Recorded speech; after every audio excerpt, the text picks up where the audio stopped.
చేస్తే రాష్ట్ర ప్రభుత్వం ఈరోజు నాణ్యమైనటివి ఏవి కూడా రైతులకు సప్లై కాకుండా ఉండే పరిస్థితి ఈరోజు రాష్ట్రంలో నెలకొని ఉంది. ఇప్పటికైనా రాష్ట్ర ప్రభుత్వం కళ్ళు తెరిచి రైతులకు పెట్టుబడి సహాయం కింద వాళ్ళు ఇస్తామని చెప్పిన పిఎం కిసాన్ కాక 20,000 రూపాయలు ఏదైతే ఇస్తామని చెప్పారో అది కూడా రైతులను మోసం చేసిన పరిస్థితిలో ఈ రోజు రాష్ట్ర ప్రభుత్వం కనిపిస్తా ఉంది. రైతులకు ఈ రోజు 0 వడ్డీ రాని పరిస్థితి ఈ రోజు రైతాంగం మీద కనిపిస్తా ఉంది.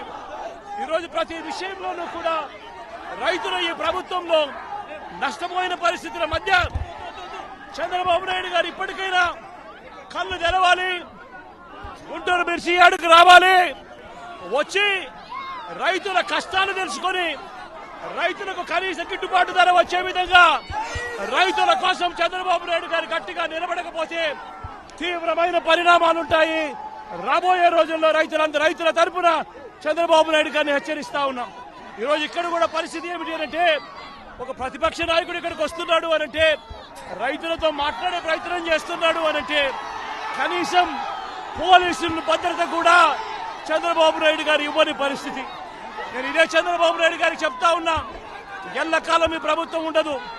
రేపొద్దున ప్రతిపక్షంలో మీరు కూర్చున్నప్పుడు ఇదే మాదిరిగా పోలీసు భద్రత మేము తీసేస్తే ఎలా ఉంటుందో ఒక్కసారి ఆలోచన చేసుకో చంద్రబాబు. నువ్వు చేస్తా ఉన్నది కరెక్టా కాదా అన్నది కూడా ఒకసారి ఆలోచన